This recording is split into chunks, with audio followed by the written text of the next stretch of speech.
সীমান্ত সুরক্ষায় পাখির ঝুল। দুদিনের সফরে বঙ্গে অমিত শাহ। রাজ্য সরকারের 100 দিন পূর্তির পরপরই বাংলায় কেন্দ্রীয় স্বরাষ্ট্রমন্ত্রী সীমান্ত সুরক্ষার কতটা কাজ এগুলো তা দেখার জন্য চলে এসেছেন। এসএসবির সঙ্গে বৈঠকও করবেন তিনি। চিকেন স্নেকের নিরাপত্তায় অগ্রাধিকার দিচ্ছে কেন্দ্র। সেই আবহে অনুপ্রবেশ অপরাধ ঠেকাতে কড়া বার্তা দিতে পারেন অমিত শাহ। সম্প্রতি আইএসআই চোর সন্দেহে কোচবিহারে 4 জনকে গ্রেপ্তার করে পুলিশ। পাক চোর গ্রেপ্তারি পর সুরক্ষায় ফাঁক রাখতে চাইছে না বিএসএফ।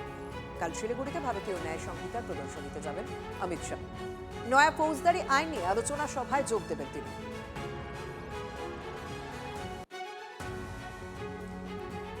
ওই মানে যেটা যেটা প্রিপারেশন, মানে এখানে ইউনিয়ন হোম মিনিস্টার আসবেন, উনি পাবলিককে অ্যাড্রেস করবেন।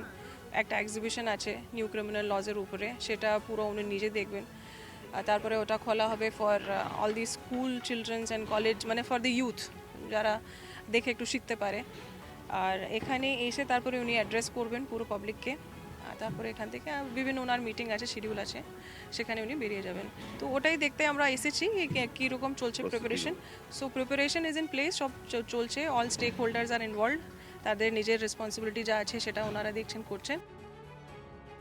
মানুষকে আইন জানানো যতটা দরকার তার চেয়ে অনেক বেশি দরকার অমিত শাহজি স্বরাষ্ট্রমন্ত্রী বা ওই ধরনের গুরুত্বপূর্ণ ব্যক্তিত্ব উত্তরবঙ্গে আসা এবং এই সমস্যাগুলো। যেরকম একটা আমি বলতে পারি, আমরা সবাই জানি উত্তরবঙ্গ হচ্ছে অনুপ্রবেশকারীদের একটা খুব সফট টার্গেট।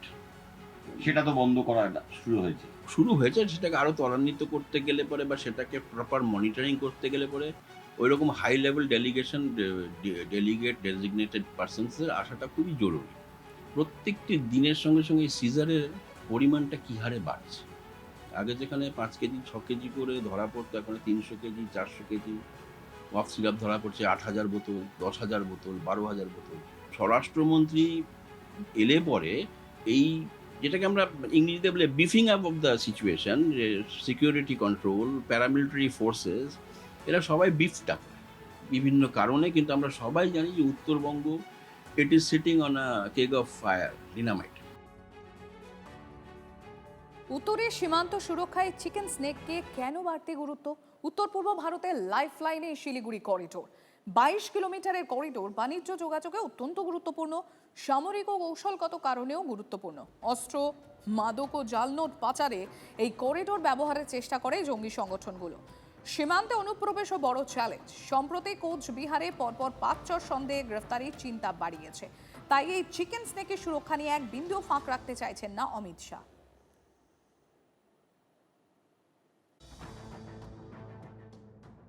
উদ্বিগ্ন হওয়ারই কথা, কারণ আমাদের তো আগের সরকাররা তো চিকেন নেক বা আমাদের সিকিউরিটি নিয়ে তো কোনো দিন ভাবেনি। উপরন্তু আমাদের সিকিউরিটি নিয়ে ছিনিমিনি খেলা হয়েছে। মমতা ব্যানার্জিকে বারবার বলা হয়েছিল, টিএমসি সরকারকে বারবার বলা হয়েছে বিএসএফকে জমি দেওয়ার জন্য, যাতে আমাদের বাংলাদেশ, চায়না, নেপাল এদের মধ্যে আমাদের ইন্টারন্যাশনাল ফেন্সিং হয়, বেড়া বানানো যায়, কিন্তু তারা জমি দেয়নি। সুতরাং আজকে আমাদের সরকার আসার পর থেকেই যা আমাদের সংকল্পপত্রে ছিল আমরা সেটা করছি। জমি দেওয়া হচ্ছে, অলরেডি প্রচুর জমি দেওয়া হয়ে গেছে। কালকেও ক্যাবিনেট মিটিংয়ে জমি দেওয়া হয়েছে এবং মাননীয় গৃহমন্ত্রী এই বিষয়টা নিয়ে চিন্তিত। উনি বারবার আসেন, পুরো কাজটা মনিটর করছেন। বাহিনী বলুন, এখানে প্যারামিলিটারি ফোর্স আছে, বিএসএফ আছে, এসএসবি আছে, এয়ারফোর্স আছে।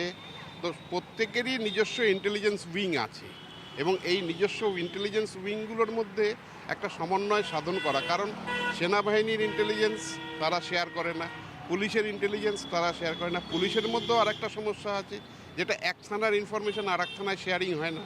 নিজেদের ক্রেডিট যাতে অন্য কেউ না ছিনিয়ে নিতে পারে, সেই জন্য হয় কি ইন্টেলিজেন্স ব্রাঞ্চগুলো নিজেদের ইনফরমেশনগুলো শেয়ার করতে চায় না। কিন্তু অ্যাট দি এন্ড প্রোটেকশনটা আমাদের দেশের জন্য জরুরি। অমিত শাহর কাছে এটা এখন প্রাধান্য মনে হচ্ছে।